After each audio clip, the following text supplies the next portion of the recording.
Olá, pessoal, tudo bem com vocês? Eu sou a professora Daniele Nicolodelli, da Universidade Federal da Fronteira Sul, e eu tô aqui para falar com vocês a respeito de um tópico da disciplina de Iniciação à Prática Científica.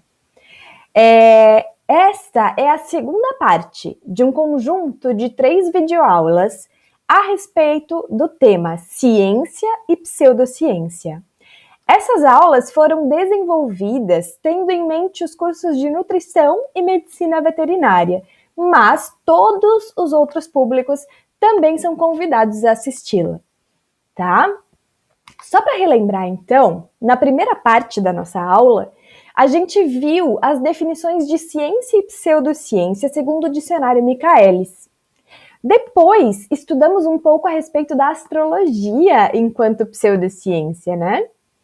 Conversamos também a respeito de uma lista lá da Wikipédia, né, com várias outras pseudociências. E, por fim, analisamos as definições do dicionário, destacando alguns termos, né, como conhecimento sistemático, racional, lei, hipótese, teoria, tá? O conceito de teoria vai acabar voltando nessa aula. Então, se vocês quiserem, podem dar uma olhada lá na primeira parte, só nesse pedacinho, para relembrar um pouco melhor, tá? Mas, bom, continuando, na parte 2, nós vamos estudar o tal do critério de demarcação estabelecido por Karl Popper para tentar diferenciar ciências de pseudociências. Depois, a gente vai estudar o conceito de ciência segundo o filósofo Thomas Kuhn. E essa discussão vai ser importante porque vai nos ajudar a entender um pouco melhor o tópico 3 aqui, o artigo do tópico 3, que se chama Crise na Academia e o Avanço das Pseudociências.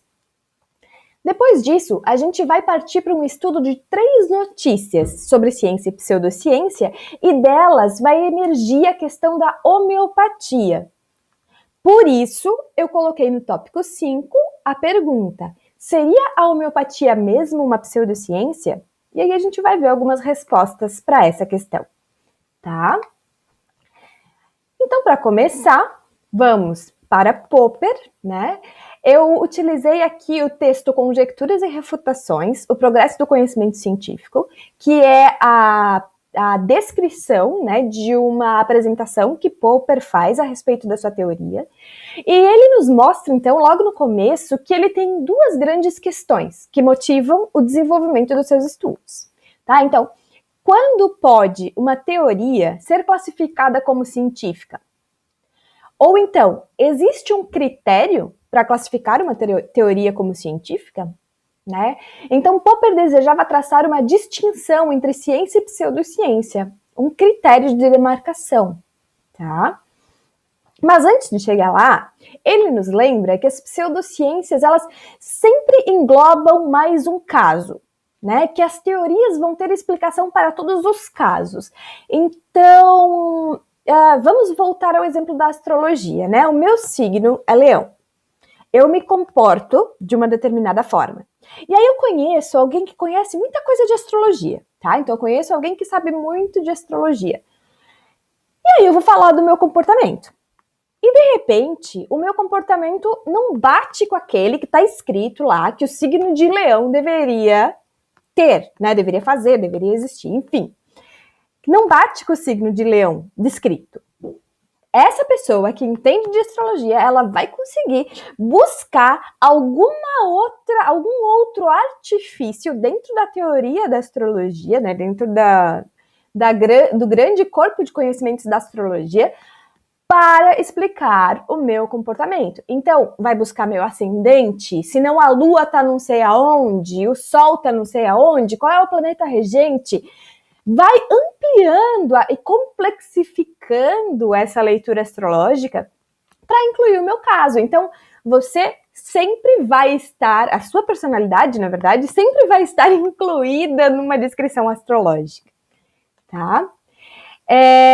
As teorias pseudocientíficas, né, elas são teorias nas quais as observações, elas vão sempre confirmar a teoria, elas vão sempre verificar a teoria. Esse termo verificação é importante aqui, tá? Então, a pseudociência sempre verifica mais um fato, mais um fato, mais um fato, ou mais uma personalidade, mais uma personalidade, mais uma personalidade que se encaixam dentro da astrologia, dentro daquele signo, né? Já a teoria da relatividade que ele utiliza como exemplo, tá? Então aqui é um trechinho bem curtinho, um ponto bem específico da teoria da relatividade, né? Então ele vai dizer pra gente o seguinte, que Einstein previa que a luz vai sofrer, né, ou sofreria alguma deflexão nas proximidades de corpos pesados, como o Sol, por exemplo, né? Então, como a luz das estrelas, né, como o Sol, né, ofuscam a visibilidade do céu, né? Então, se a gente olha para o céu durante o dia, a gente não consegue enxergar as estrelas porque a gente tem o brilho do Sol, né, ofuscando.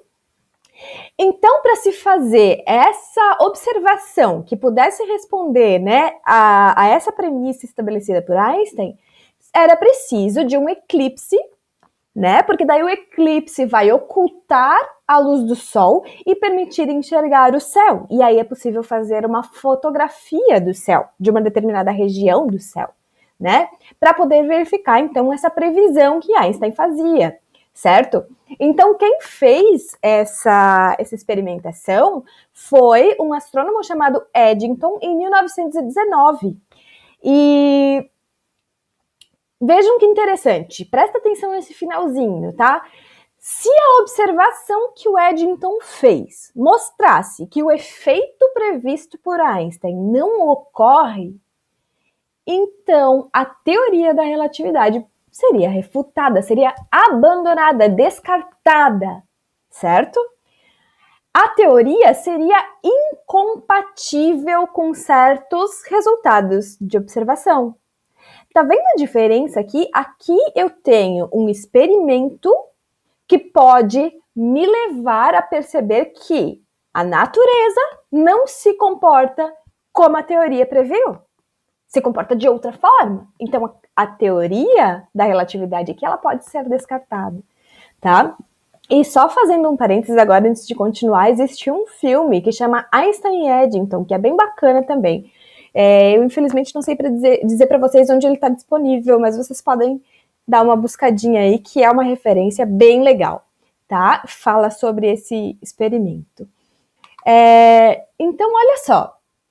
A partir dessa percepção, né, sobre a teoria da relatividade, o Popper, então, vai dizer o seguinte, que o critério que define o status científico de uma teoria é sua capacidade de ser refutada ou testada, certo? Então, é a possibilidade de ser refutada, e não o acréscimo, a verificação e verificação de novas informações, tá?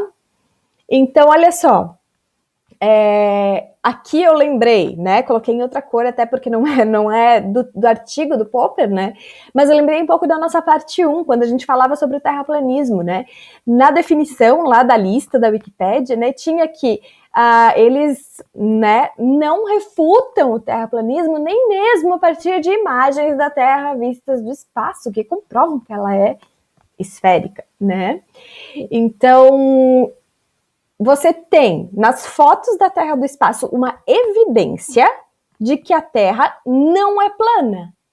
Se o terraplanismo fosse uma teoria científica, ela seria descartada e uma nova teoria surgiria para explicar o formato da Terra, certo? Mas como a teoria terraplanista ela é pseudocientífica, então nem os argumentos mais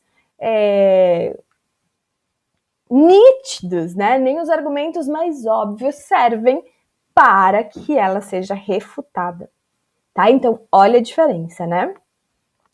As pseudociências, elas fazem previsões tão vagas que dificilmente elas falham, né? Então, a gente sempre pode acrescentar mais uma coisinha aqui e outra ali, como eu expliquei um pouquinho naquele exemplo do signo, né? Ah, mas você não se comporta bem como leão. Não, mas deve ser o teu ascendente, deve ser porque o teu planeta regente é tal, porque a lua tá não sei aonde. E aí vai indo, né? A construção vai aumentando cada vez mais, entende?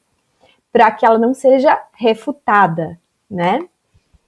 E aí aqui eu trouxe um outro artigo, que é da autoria de Fernando Lang da Silveira, né, que é um pesquisador da área de educação e ensino de ciências lá da Federal do Rio Grande do Sul, e ele se chama A Filosofia de Karl Popper e as suas implicações no ensino de ciência, tá? Então, eu trouxe o artigo do Fernando Lang aqui, mas eu gostaria de destacar uma citação que eu não encontrei a referência original, tá? Que é uma citação do próprio Popper, tá? De um trabalho dele de 1975. Então, olha o que o Popper fala sobre os princípios do progresso científico, né? Então, vamos lá. Eles requerem que abandonemos a ideia antiga de que podemos atingir a certeza, ou mesmo um alto grau de probabilidade, no sentido de cálculo de probabilidade, com as proposições da ciência. Tá? Então, Popper não estava indo atrás de explicar, não, porque a ciência é a resposta certa, é o conhecimento verdadeiro. Ele não está preocupado com isso.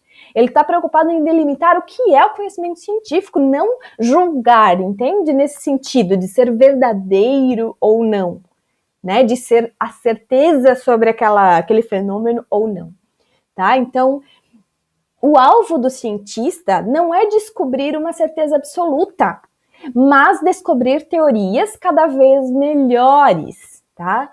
Ou inventar holofotes cada vez mais potentes, capazes de ser submetidas a testes cada vez mais severos, e conduzindo-nos com isso sempre a novas experiências que iluminam para nós.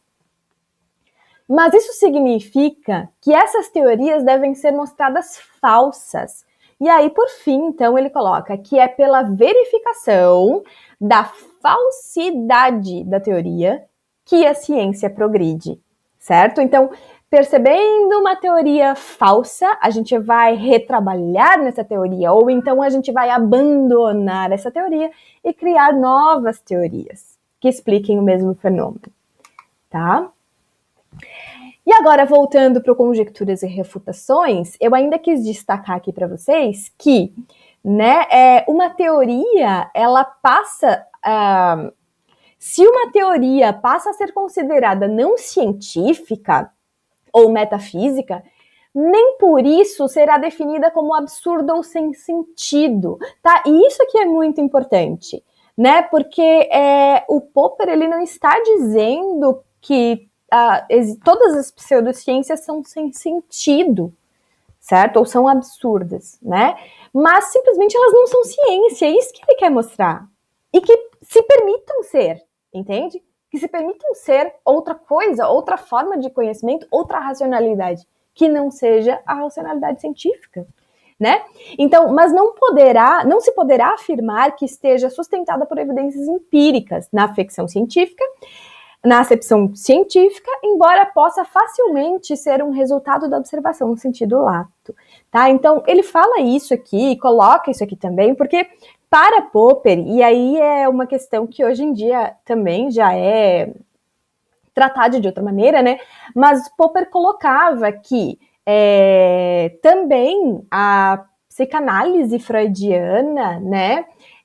A psicologia adleriana e o próprio marxismo não eram científicos, eram pseudociências, tá? Então, isso não significa que eles não sirvam para resolver um conjunto de problemas, mas para Popper não eram conhecimentos científicos, tá? Então, essa é uma questão, né, que pensem, ele viveu para observar, para constatar, né, os dados da observação do Eddington de 1919 a respeito da teoria da relatividade. Então, é outra época, outro momento, né? Mas foi dali que ele partiu, tá? Assim, o problema que eu procurava resolver, propondo um critério de refutabilidade, não se relacionava com o sentido ou significado, a veracidade ou aceitabilidade, entende? Trata-se de traçar uma linha isso que ele queria, entre as afirmações ou sistemas de afirmações das ciências empíricas e todas as outras afirmações de caráter religioso, metafísico ou simplesmente pseudocientífico. Anos mais tarde, possivelmente em 1928 ou 1929, chamei este meu primeiro problema de problema da demarcação. Tá? O critério da refutabilidade, então, a possibilidade de ser refutada, é a solução para o problema de demarcação, pois afirma que, para serem classificadas como científicas, as assertivas ou sistemas de assertivas devem ser capazes de entrar em conflito, com observações possíveis ou concebíveis. Então, deve existir a possibilidade de que a observação mostre que a teoria está errada, né? A constatação empírica ou experimental, melhor falando, né? Prove que a teoria pode ser refutada, tá? Então, bem bacana, né? Eu acho que a primeira vez que a gente vê um pouco esse critério da demarcação de Popper dá um pouco de nó na cabeça, né? Porque a gente costuma pensar que a teoria científica é aquela que verifica informações. Então, né? Hoje ela conhece os dados de 1, depois de 2, 3, 4, 5, 6, e ela sempre vai somando e inflando, né? Quando não é assim, tá? Quando esse tipo de teoria não é teoria científica, é teoria pseudocientífica, certo? Segundo Popper, né? Então, convido vocês a darem uma pausa por aqui, pensarem um pouco a respeito desse critério, né, estabelecido pelo Karl Popper, e fazer o exercício assim, ó, gente. Como é que fica a ciência da nutrição dentro dessa discussão aqui? Como que se faz ciência na nutrição? Como se faz ciência na medicina veterinária? Pergunto para vocês aqui, tá? E como é que ficaria a área de vocês, né, dentro desse critério de demarcação estabelecido por Popper?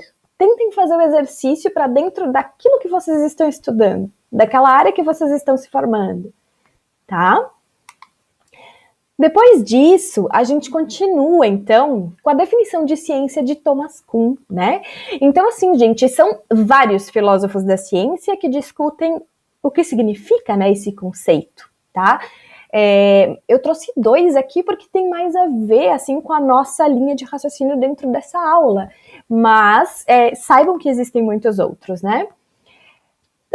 Bom, o Thomas Kuhn, ele vai primeiramente, né, escrever a respeito do que seria ciência no seu livro chamado Estrutura das Revoluções Científicas, de 1962, tá? Eu pensei inicialmente em buscar as definições diretamente da estrutura das revoluções, mas ainda assim, nesse momento, achei melhor optar por um livro que traduz um pouco melhor essas ideias do Kuhn para uma linguagem um pouco mais simples, tá? Então, eu usei de novo aqui o livro O que é Ciência Final, né, do Chalmers, tá? O que Thomas Kuhn buscava era uma tentativa de fornecer uma teoria mais corrente com a situação histórica tal qual ele havia. Então, o Thomas Kuhn, ele vai estudar a história da ciência para entender como ela funciona. É uma epistemologia que vai fazer uma recorrência histórica. Ele vai buscar, ao longo da história, descrever, perceber como é que a ciência funciona. Tá? E trazer isso para os dias atuais, né? Trazer isso para dentro da teoria dele, tá? Com todo o respeito ao tempo histórico. Então, ele enfatiza, olha só, o caráter revolucionário do progresso científico. Então, para Thomas Kuhn, o progresso científico é revolucionário, tá? E uma revolução implica o abandono de uma estrutura teórica e sua substituição por outra incompatível. Então, abandono de uma estrutura teórica, substituição por outra, sendo que a primeira e a segunda são incompatíveis. Incompatíveis, tá? Completamente diferentes. Então, ele vai dizer que a ciência se desenvolve, né, dentro desses tópicos que ele coloca aqui. Então, por exemplo, existem períodos, né? Período de pré-ciência, que é quando os conhecimentos ainda estão um pouco mais soltos, né, não estão elaborados ainda. Depois, um período de ciência normal, seguido de uma crise ou revolução que permite aparecer uma nova ciência normal e que depois vai conduzir a uma nova crise. E aí as coisas voltam, tá?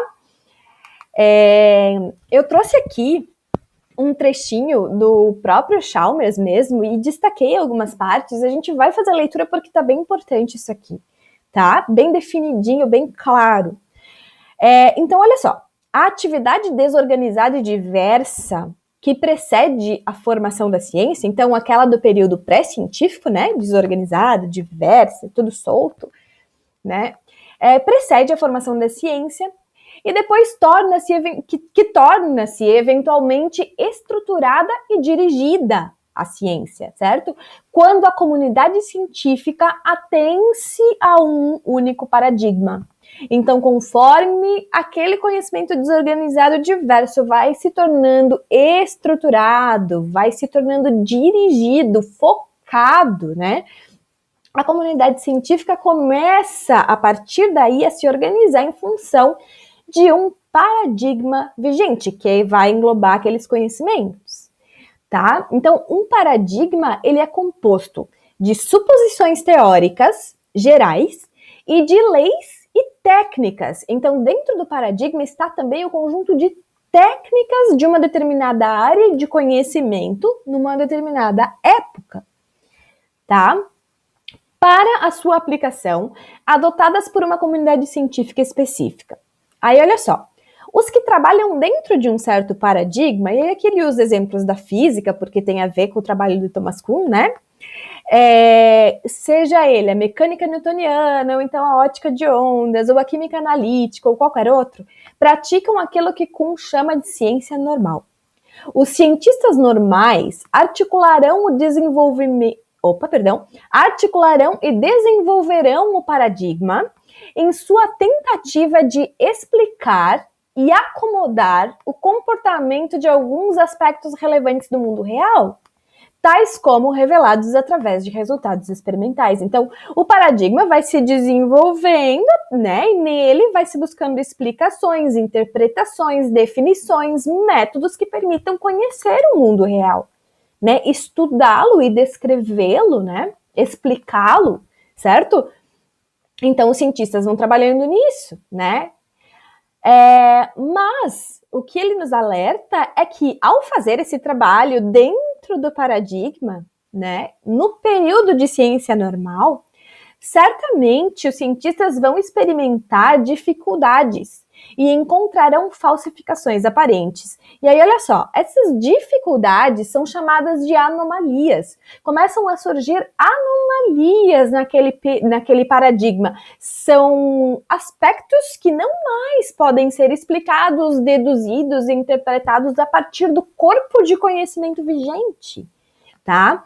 Então, se essas dificuldades, se essas anomalias, né, fugirem ao controle, então o paradigma começa a entrar em crise, né? Então, um estado de crise se manifestará, tá? Uma crise só vai ser resolvida, então, quando surge um paradigma inteiramente novo, que atrai a adesão de um número crescente de cientistas. Então, surge um paradigma novo, primeiro ele é aceito por poucos cientistas, depois ele vai ganhando mais adeptos e ele vai se desenvolvendo, né?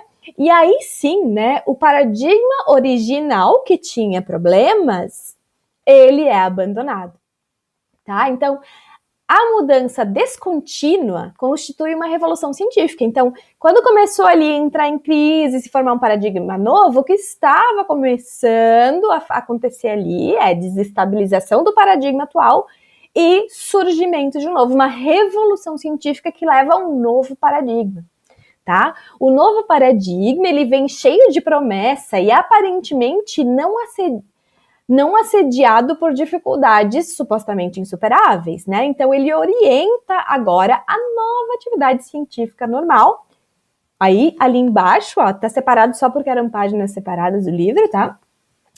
Até que também encontra problemas sérios e o resultado seja uma outra revolução, entende? Então vai acontecendo dessa maneira a produção do conhecimento científico, né?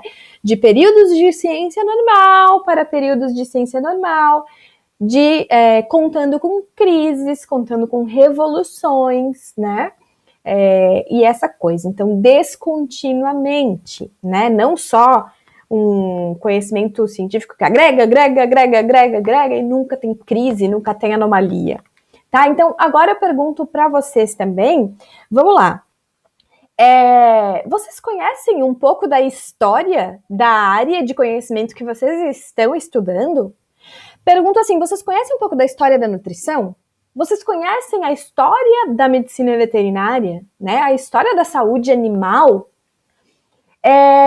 Porque assim, se vocês conhecerem um pouco da história de cada área de formação de vocês, vocês vão poder também olhar historicamente e pensar como é que essa ciência se estruturou? Como é que essa ciência se elaborou? Como é que ela foi se desenvolvendo, né? Ao longo do tempo, tá? Então, pode ser um exercício também super legal, que eu recomendo muito que vocês façam, é pensar um pouco sobre a ciência na qual vocês estão inseridos, né? E como que ela vem se desenvolvendo historicamente. Será que ela também tem esses períodos de ciência normal? Será que ela tem as suas crises? Será que ela tem as revoluções científicas? Será que esse modelo de Thomas Kuhn também explicaria bem a ciência da nutrição ou a ciência da medicina veterinária? Tá? Então eu convido vocês a fazerem essa reflexão e a buscarem informações nesse sentido. Eu acho que vocês podem encontrar um conhecimento muito rico, né, ali, tá? Muito bem, então, explicado um pouco do critério de demarcação de Popper, que explica, né, como a gente vai traçar uma linha entre ciência e pseudociência, falado a respeito de Thomas Kuhn, né, e dos períodos do desenvolvimento científico descontínuos, né, que ele estabelece, agora eu quero entrar com vocês aqui nesse artigo que chama Crise na Academia e o avanço das pseudociências, a divulgação científica como tentativa de solução nos Estados Unidos. Então, quando o autor aqui utiliza o termo crise, ele utiliza o termo crise no sentido kuhniano, tá? Que a gente acabou de ver. Então, já vou deixar isso um pouco mais claro, tá? Então, assim, um assunto que a gente já tratou e que esse autor traz aqui de volta para a gente relembrar, né, é que pseudociências muitas vezes andam juntas, né, da negação da ciência. Pseudociência e negação da ciência andam juntas, tá? Então, isto é bastante grave, né? Olha só, as redes sociais, gente, que são ferramentas maravilhosas para a gente poder se comunicar, para a gente buscar informação, também são ferramentas super perigosas, né? Porque escondem muita informação falsa, tá? Então a gente precisa tomar muito cuidado com o conhecimento que a gente vê nas redes sociais. Na parte 3, eu vou apresentar para vocês alguns perfis de profissionais que estudam a saúde humana e a saúde animal e produzem materiais no próprio Instagram, né? Mas que são materiais científicos, que são materiais confiáveis, são materiais fundamentados, tá? Então eu vou trazer para vocês alguns exemplos, né? E com certeza vocês devem conhecer outros que eu não posso nem imaginar, né? Mas assim, a gente precisa tomar muito cuidado, porque as redes sociais são uma ferramenta, né, de perpetuação de conhecimento pseudocientífico muito forte, tá? A ciência, segundo Perpétuo, né, então, acabou de se tornar um símbolo de algo progressista, pois está constantemente questionando posturas e postulados vigentes, sempre, né? E, portanto, se torna algo a ser combatido por grupos conservadores. O surgimento das pseudociências, e ele chama aqui bem interessante, tá, de movimentos anti-intelectuais, é creditado a outro motivo: o simples afastamento do público leigo em relação à ciência moderna.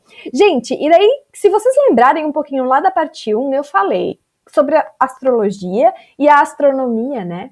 Eu expliquei para vocês que eu não gosto de dizer isso enquanto física, mas que é muito mais possível você encontrar pessoas que vivam bem, tranquilas, com seus conhecimentos astrológicos, né? Do que pessoas por aí que vivam com seu conhecimento astronômico. Infelizmente, né? Claro, a astronomia, ela é bem democrática também, né? Então, muita gente gosta. Mas, vamos pensar, regra geral, assim, se você chega num grupo novo de pessoas, como a gente mencionou, né, da outra vez, com certeza você não vai chegar falando de astronomia, mas você pode começar falando de astrologia e pode se dar muito bem com aquele grupo de pessoas, né? Então isso acontece, isso é um fato. Então, assim, há sim um afastamento do público leigo em relação à ciência moderna. Mas, gente, se for pensar, a ciência está tão especializada, os termos que a ciência utiliza são tão rebuscados, tão complexos, que se você não é iniciado numa determinada área científica, você não consegue entender, não é?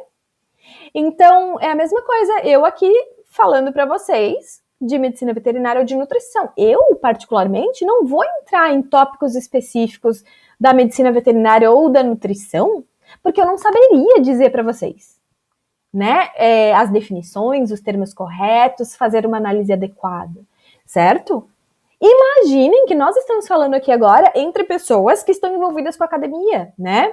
Agora, imaginem pessoas que não estão. Pessoas que não estão envolvidas com as universidades federais, com os institutos de pesquisa, né? Com a pesquisa, com a graduação, com a pós-graduação. Então, estas pessoas estão afastadíssimas, né, da ciência moderna, tá?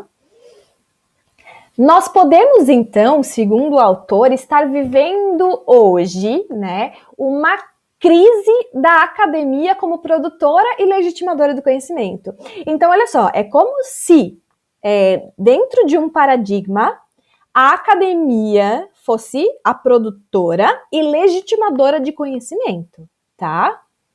E, de repente, a academia está perdendo espaço de legitimadora de conhecimento, de produtora de conhecimento, está perdendo espaço para as instituições que estão por trás das pseudociências. Então, nesse sentido, há uma anomalia ali, há uma crise dentro da academia, certo? O seu papel está em crise. Se reconhecermos, então, que existe uma crise acadêmica que afasta o público leigo das pesquisas, conhecimentos e descobertas realizadas por especialistas na academia, e que as anomalias, né, que estão causando essa crise envolvem vários problemas. Então, essas anomalias estão envolvendo problemas políticos, culturais, educacionais, né? Então, resta debater o que vem sendo feito para resolver essas anomalias. E aí o autor menciona muito a questão da divulgação científica, tá? Vamos lá, só um pouquinho nas palavras dele.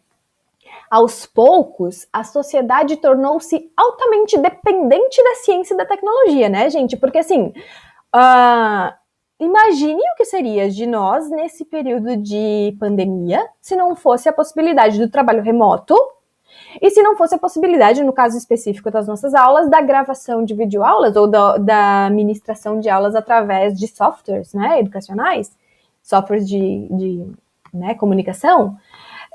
Se a gente não usasse essa tecnologia, se a gente não tivesse toda essa tecnologia à nossa disposição, a gente estaria muito perdido. Então, a gente, sim, é dependente da ciência e da tecnologia, né? Mas que, ao mesmo tempo, não entendia praticamente nada sobre tais coisas. Então, isso acontece muito, né? A gente não vive sem o celular, mas se acontecerem algumas coisas no celular, você não vai conseguir resolver, né? Mesmo o computador.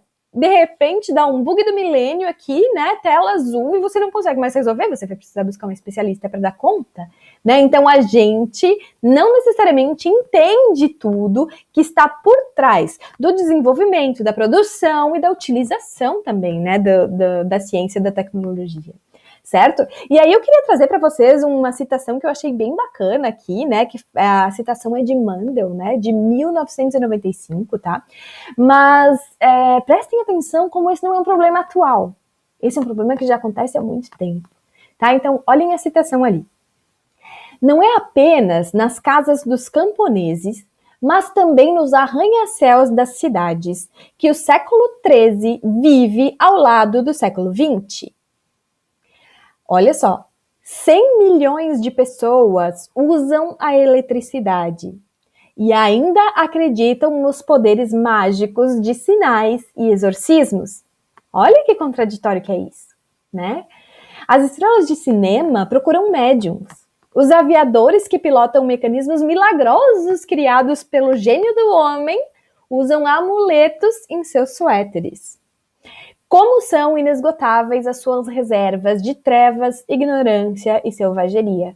E, gente, essa última frase é extremamente forte, né? É bem forte essa crítica aqui, tá? Mas mostra que não é um problema só de nós, né? Agora, já é um problema histórico, tá? Então, assim, ó, uma coisa que o autor vai trazer pra gente, que a gente já falou um pouquinho, e por isso que eu falei que a definição de teoria iria voltar aqui, né? E aí vamos pensar na definição de teoria e na definição de hipótese, tá? Então, assim, um exemplo claro, né, dessa discrepância entre academia e público leigo é o conceito de teoria científica, utilizado pela ciência para designar o grau máximo de comprovação de uma hipótese, certo? Então, essa seria a definição de teoria científica, né? Mas o público leigo acredita que, por ser uma teoria, trata-se de algo que ainda está em discussão e não foi estabelecido, né? Então, é como se fosse hipótese, de fato, na linguagem popular, né? Algo que ainda está em discussão e não foi estabelecido. E aí, rapidinho, aqui eu só fui lá no Google e digitei assim, né, o que é uma teoria, tá? E aí eu vi as duas definições que me chamaram a atenção, ele traz um dicionário ali, né, automaticamente, e a primeira diz o seguinte, ó, a teoria é um conjunto de regras ou leis, mais ou menos sistematizadas, aplicadas a uma área específica. Então já é ali uma definição um pouco mais científica, né, da teoria científica. Ao mesmo tempo, olha no 2. Conhecimento especulativo, metódico e organizado de caráter hipotético e sintético. Então, olha a confusão aqui da teoria com a hipótese quando a gente vai na definição do linguajar popular, né? Bom, a crença em pseudociências e a rejeição do conhecimento científico não tem impacto apenas na imagem dos cientistas ou na quantidade de orçamento para pesquisa, né? Mas fez surgir, olha ali, diversos movimentos que têm impactos reais e diretos na vida das pessoas. Então ele lembra pra gente, né? A negação do aquecimento global, a vacina como causadora do autismo, o terraplanismo e a ignorância em relação ao verdadeiro impacto de pesquisas realizadas no espaço, né? São alguns exemplos de conhecimentos que são muito disseminados, que são muito espalhados, né? Então, tem um grande número de adeptos, de pessoas que vão ler e vão buscar, né? Então, ele diz que isso é extremamente prejudicial para o ser humano, a curto e a longo prazo, tá? Então, essas reflexões do artigo foram para sinalizar para a gente de que a gente pode, então, segundo ele, estar vivendo um momento de crise, tá? E a gente vai ter que trabalhar para ajustar as coisas, o que vai ser possível até um determinado ponto, mas se a gente realmente seguir a ciência dentro de uma perspectiva kuhniana, a gente não vai conseguir arrumar por muito tempo. A gente vai conseguir criar novos conhecimentos, novos métodos, novas formas de divulgação do saber, para que a gente vai, então, entrando e construindo, estabelecendo um novo período de ciência normal, tá? Especialmente com relação ao papel da academia, né? Bem interessante essa visão, achei muito interessante e recomendo que vocês façam a leitura do artigo completo, tá? Então agora, né, a gente está quase no final, então, né, já estamos aqui, acredito que esse é o tópico 4, a gente vai ver um conjuntinho de 3 notícias, tá? Notícias de divulgação, porque eu quero começar a trazer essa discussão um pouquinho mais para dentro da área da saúde, tá, gente? Para ficar um pouco mais próxima de vocês, né? Mas eu não quero falar sozinha, porque não é a minha área de formação. Então eu busquei referências, eu estudei, eu busquei alguns artigos que podem ajudar a gente a entender um pouco melhor essa questão da pseudociência e ciência dentro da área da saúde, tá bom? Então olha só, o primeiro texto, na verdade, é um podcast, tá? Então, a primeira referência que eu trago aqui para vocês é do jornal da USP, tá? Chama Pesquisadora Esclarece Riscos Gerados pelas Pseudociências, certo? Então, o podcast, ele é da Rádio USP, né? Então, é o programa chamado USP Analisa, tá? E a Thaís Cardoso vai entrevistar, então, a Natália Pasternak Tachner, certo? E esse áudio, esse podcast, pode ser baixado no site, tá? E ele foi desenvolvido, então, publicado, né? No dia 15 de maio de 2019. Tá? Então, elas logo começam falando, né, que a gente está vivendo uma época de fake news, né? E que é preciso, então, tomar cuidado com a informação, certo? Eu nem vou entrar a fundo nessa questão das fake news, mas a gente vê isso todo santo dia, né, nas redes sociais. Seja para um lado ou para o outro. Existe muita fake news circulando, né? Então, é preciso tomar cuidado, tá? E aí, então, elas vão falar um pouco, que eu não vou repetir aqui, porque a gente já discutiu nas nossas aulas, né? O que são as pseudociências e quais os seus riscos, tá? E aí elas lembram, né, uma definição similar à de Popper, né? Então, que as pseudociências não podem ser testadas, né? Elas ganham força com a desinformação das pessoas. Então, com esse afastamento do público leigo em relação à academia, as fake news e as pseudociências ganham força, tá? Então, essa crise na academia, né, faz com que essa informação científica confiável não chegue mais da mesma maneira, né, à população em geral, tá? E aí, elas vão dar alguns motivos para isso. E eu acho o podcast, ele é muito natural, ele flui muito bem, sabe? Elas vão conduzindo muito bem a entrevista, assim, então vale a pena escutar. Mas, enfim, só para a gente trazer aqui os pontos específicos para nossa aula, né? Então, elas lembram que as explicações científicas, elas são mais longas. Elas são mais complexas, né? E muitas vezes elas vão perder espaço para frases de efeito das pseudociências, que se difundem muito rapidamente. Né? Então, a pseudociência, ela cria um meme, ela cria uma GIF, ela cria alguma coisa muito rápida, né? Que tem informação muito rápida, né? E pronto, isso viraliza, se espalha para tudo que é lugar, né? Cria perfil no Instagram, né, gente? Assim como eu vou mostrar para vocês perfis do Instagram confiáveis, tem muito perfil no Instagram ali que Deus me livre, né? É só para propagação de pseudociência. Então, frases motivacionais, às vezes, né? Ou umas frases assim que você olha e você acaba republicando, sem nem pensar, né? E explicação científica para alguma coisa, geralmente é uma coisa mais extensa, né? Que nem aqui. A gente está fazendo uma aula, essa aula aqui está extensa. Né? Eu não consigo falar sobre essa questão de uma maneira mais acadêmica sem me aprofundar. Certo? Então, às vezes, eu vou perder a atenção de vocês, eu sei disso, mas infelizmente eu tenho que fazer minha parte, né? Então, olha só, os cientistas, segundo ela, então, né, já estão mais conscientes da importância da comunicação com o público, da importância da divulgação científica, né? Mas eu achei muito bacana ela falar que a divulgação científica, ela deve ser comprada, de certa maneira, né, pela comunidade científica. Ela não deve ser apenas iniciativa individual de cientistas, né? Então isso é um problema da ciência como um todo, né? E mais do que isso, nós precisamos falar das pseudociências para mostrar suas limitações, né? Então é o que a gente está fazendo aqui, a gente está falando sobre a pseudociência, né? Se a gente optar, né? E aí ela lembra assim, vamos optar por um modelo padrão, assim, né? De que a gente na academia só produz conhecimento acadêmico, então aqui ninguém fala de pseudociência, só fala de ciência. Beleza. As pessoas vão sair porta fora da sala de aula e vão continuar buscando as suas pseudociências. Vão continuar seguindo perfis pseudocientíficos, né? Então, isso não funciona. Elas estão dizendo que a gente deve, sim, explorar esse tema. Trabalhar as pseudociências para que as pessoas comecem a perceber as suas limitações, né? E aí ela lembra a gente de um fato super importante, que em 2018 houve uma ampliação no leque das terapias do SUS e foram incluídas, segundo ela, né, 29 práticas alternativas, como reiki, cristais, aromaterapia, que fazem parte, então, dessa rede, tá? E aí, a pesquisadora, ela coloca uma questão bastante interessante, assim, né? Há uma escassez de verba para a saúde, certo? Então, tem vários lugares em que faltam condições mínimas de trabalho na área da saúde, né? E agora com a pandemia, a gente vê isso mais ainda, a coisa ficou gritante, né? Então, assim, faltam luvas, faltam equipamentos, né? Não tem médico de emergência, não tem médico da família, em várias cidades, em vários locais do Brasil.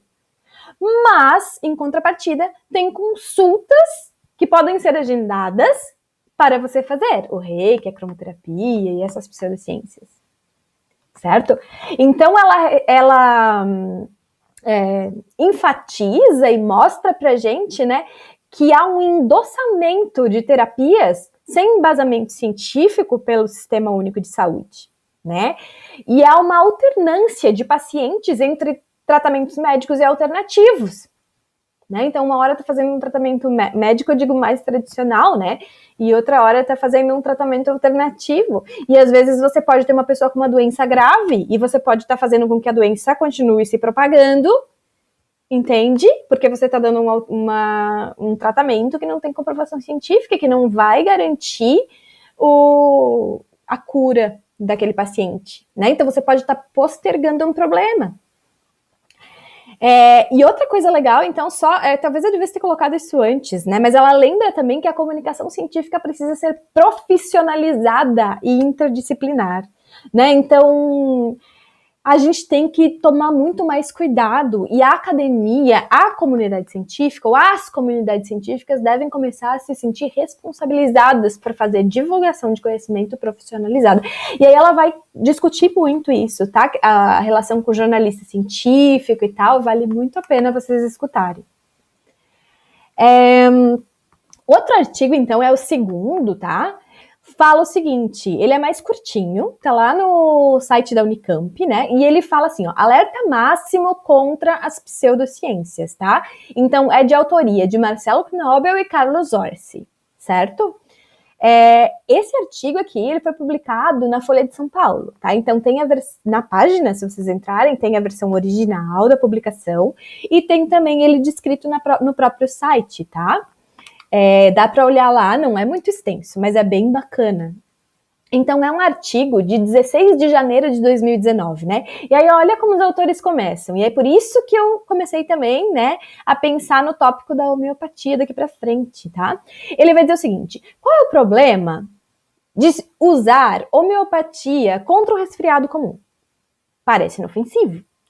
Consultar o horóscopo antes de sair de casa também, né? Agora, a situação fica um pouco mais nebulosa quando se tenta tratar uma doença grave à base de preparados homeopáticos. Ou, olha só, quando um trabalhador perde o emprego porque seu mapa astral é incompatível com o do chefe. Aí a gente tem uma situação que a astrologia fica complicada, né? Não é tão inofensiva assim. Outros trechinhos, tá? Eu vou citar mais alguns trechos do artigo que eu achei bem interessantes, né? Então, eles dizem assim, ó, muitas vezes, essas pseudociências, né, elas são envoltas numa aura afável, né, de curiosidade inócua, certo? Como se elas fossem muito inofensivas, né? Crenças que reivindicam de modo ilegítimo o mesmo grau de confiabilidade das ciências. Então, elas podem prejudicar de modo perverso a vida de todos e também do planeta. O perigo se revela, por exemplo, quando, olha que bacana isso, indústrias ou setores específicos da sociedade, por motivos religiosos, ou motivos políticos, ou econômicos, articulam-se para tirar proveito do baixo conhecimento que a população tem de como a ciência é feita, e também do grande nível de desinformação presente no meio virtual, tá? Então, essa questão do distanciamento do público em geral com a ciência, né? Então, o baixo conhecimento que a população tem da ciência, as pessoas às vezes se aproveitam disso, tá? E isso é perigoso, né? Como a gente falou, a pseudociência se alimenta da desinformação, né? E aí, olha só, ele propõe aqui, então, um quarteto de indicadores, né, que sinalizam o discurso das pseudociências, tá? Então, assim, segundo eles, eu achei bacana, né, a evidência negativa, né, ou seja, quando os argumentos a favor de uma ideia se resumem exclusivamente em alegação de erros reais ou imaginários que existem nas ideias dos outros, tá? Então, é um recurso utilizado pela pseudociência, né?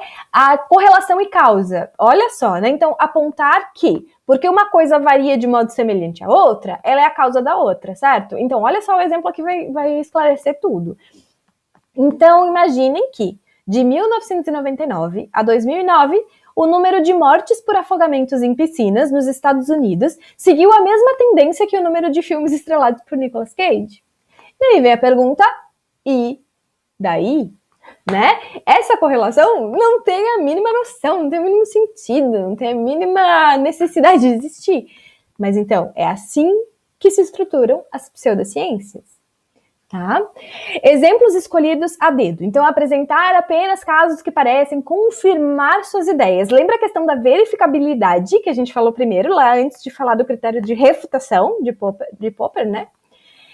E aqui também, apelo à antiguidade, alegar que uma ideia ou procedimento é adequado porque é usado há séculos, né? Então, esse é um outro recurso que eles utilizam, tá? Gente, e a terceira e última notícia dessa parte aqui diz o seguinte, ó, pseudociências matam. O manifesto de 2.750 especialistas contra tratamentos alternativos, tá? Um artigo da BBC News. Lá de 29 de outubro de 2020. Esse dos três é o mais recente, né? Então, olha que interessante, tá? Eles mostram ali, né?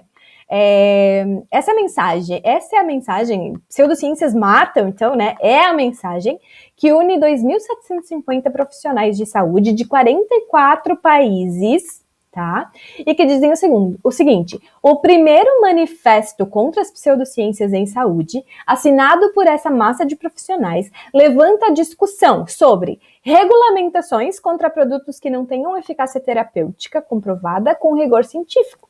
Porque olha que problemaço dentro da área da saúde, né? Medicamentos, né, por exemplo, que não têm comprovação científica, mas que circulam por aí através de pseudociências, assim, né, são respaldados, né, por pseudociências, tá? E aí vão sendo espalhados e divulgados, tá? Isso é muito sério. Eles vendem açúcar aos enfermos e os fazem acreditar que isso pode curá-los ou melhorar a sua saúde. Isso já causou mortes e continuará a fazê-lo, diz um manifesto dirigido de forma particular aos órgãos reguladores da União Europeia sobre produtos terapêuticos alternativos aos medicamentos tradicionais. Imagina que grave que não fica essa situação, tá?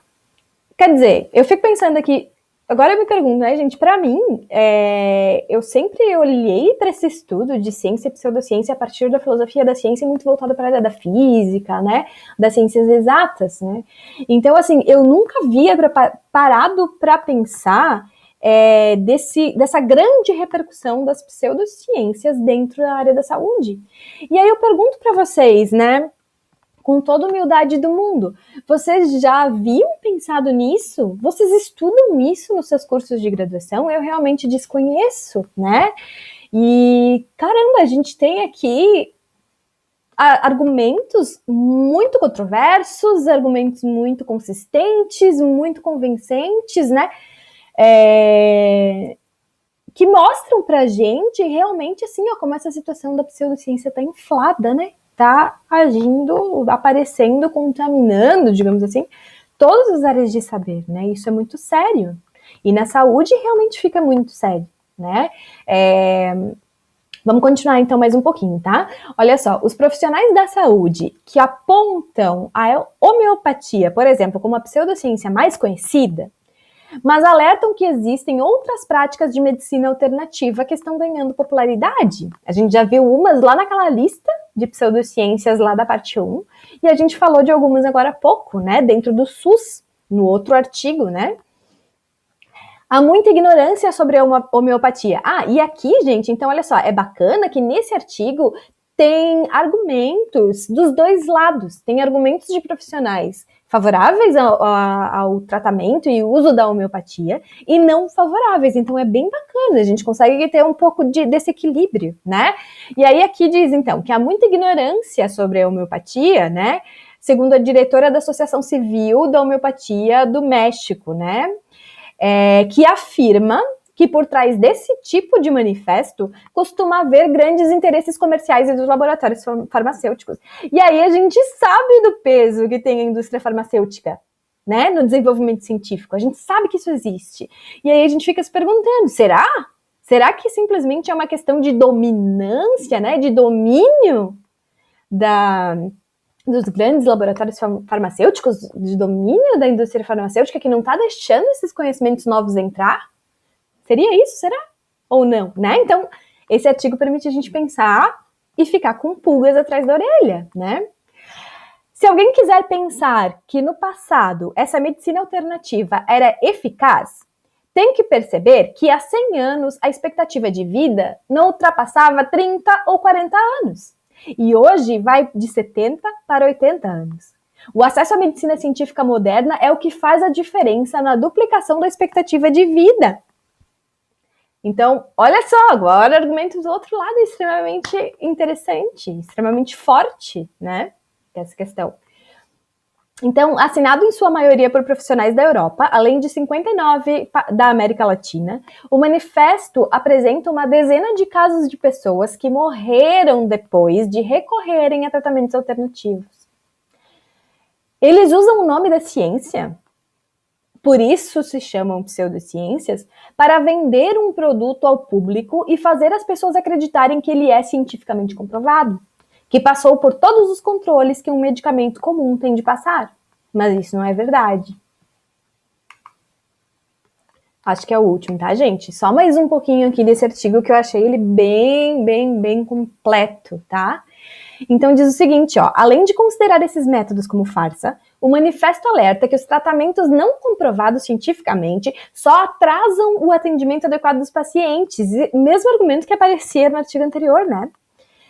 Muitas vezes, quando chegam ao remédio, já é tarde demais. Isso falava também, né, a pesquisadora lá na entrevista da USP, né? Também temos de fazer uma grande reflexão sobre por que as pessoas estão optando por usar esses produtos. E aí também vem a ver com a questão da divulgação científica, né? Olha só, frequentemente os médicos estão muito desconectados das necessidades da população. Precisamos construir mais pontes. É a mesma coisa do cientista, né? Estamos todos no mesmo barco, médicos, cientistas, né? Pensando, e isso é a mais pura verdade, né? O conhecimento médico também é super especializado, né? Ele é um conhecimento científico super especializado também e difícil, de linguajar difícil e complexo, né? E não tá chegando ao público. Muitas vezes, quando alguém faz o uso desses tratamentos alternativos daí, né? A pessoa precisa de alguém que a ouça, de alguém que a entenda, de uma relação mais próxima, que os médicos não oferecem, né? Então é isso que ele diz assim, a gente precisa refletir sobre isso, sobre essa relação com o público, sobre essa questão da divulgação do conhecimento, tá? As pseudociências estão dando uma surra na gente, em vários aspectos, uma surra super perigosa, e a gente precisa começar a pensar como é que a gente vai fazer para superar isso, né? Então, assim, como eu já falei para vocês antes, não é a minha área da saúde, eu resolvi trazer alguns artigos que falam um pouco sobre a homeopatia para tentar trazer também um pouco esse lado mais positivo dela, né? Então, a pergunta, né? Homeopatia é mesmo uma pseudociência? Bom, não vou ser eu que vai responder essa para vocês, tá? Vocês é que precisam pensar, né? Porque eu sei que a homeopatia, inclusive, está muito presente dentro da medicina veterinária, né? E eu não sei da nutrição, né? Eu não sei se é uma recomendação ou não, né? Mas, enfim, essa é uma questão que vocês vão ter que pensar e responder. Mas eu trouxe 2 artigos aqui pra gente dar uma olhada, e aí são os últimos, tá? A gente encerra essa parte, né?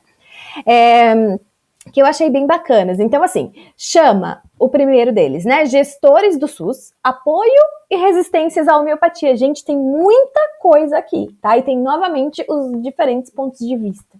Vale muito a pena ler esse artigo, tá? Ele é do Cadernos de Saúde Pública, publicado em 2009 e de autoria de Sandra Abraão Chain Salles e Lilia Blima Schreiber, tá? Eu trouxe só um trechinho, bem pouca coisa, prometo. Tá? Que diz o seguinte: então, o objetivo principal desse artigo, né, era investigar as características presentes na relação que se estabelece nos dias atuais entre a homeopatia e a biomedicina, segundo o ponto de vista dos médicos não homeopatas, tá? Então, olha só, diferencia-se da medicina ocidental contemporânea, biomedicina, em seu sistema diagnóstico, de intervenção terapêutica, que opera segundo concepções próprias sobre a morfologia humana, dinâmica vital e doutrina médica. Então, a gente tem aqui uma sinalização bem interessante, né, e bem importante, de que, na verdade, a gente está falando, quando fala tanto da homeopatia quanto da biomedicina, de racionalidades diferentes. Racionalidades médicas diferentes. Tá? E são, né, uma de origem científica e outra de outras origens, que aí tem que ver, né, quais realmente são, tá? Então, elas lembram aqui que a homeopatia, ela é pouco presente nas faculdades de medicina ainda, né? E que os artigos com reflexões sobre a percepção de profissionais da saúde a respeito dessas práticas de medicina alternativa já estão muito mais comuns hoje. Tá? Então, artigos sobre homeopatia, acupuntura, naturoterapia, fitoterapia, osteopatia e reflexologia, por exemplo. Tá? E elas vão discutir, então, a relação dos gestores do SUS com a presença da homeopatia, né, no Sistema Único de Saúde. Tá? Então, o apoio e as resistências. Certo? Esse segundo artigo aqui, eu achei bastante bacana e eu vou mostrar para vocês aqui um rápido videozinho sobre ele. Pessoal, a nossa aula está bastante extensa, a gente tem muita informação ainda para ver, mas eu quero passar rapidamente aqui por esse artigo, né, fazer um pouco diferente do que eu fiz com os outros, porque eu achei uma introdução aqui que me chamou muita atenção e que eu acho que vai despertar também o interesse de vocês em darem uma olhada para esse artigo, né? Então, o título aqui, ó, Homeopatia no Sistema Único de Saúde e representações dos usuários sobre o tratamento homeopático, né?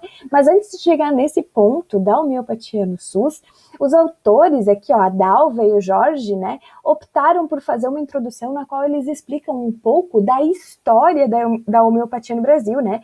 Então, eles começam mostrando que ela chegou oficialmente aqui por volta de 1840, mas que existem vestígios, né, de que em 1820 ela já era utilizada por imigrantes alemães aqui no sul do Brasil, né, que se baseavam nos estudos, então, do Dr. Samuel Hahnemann, né.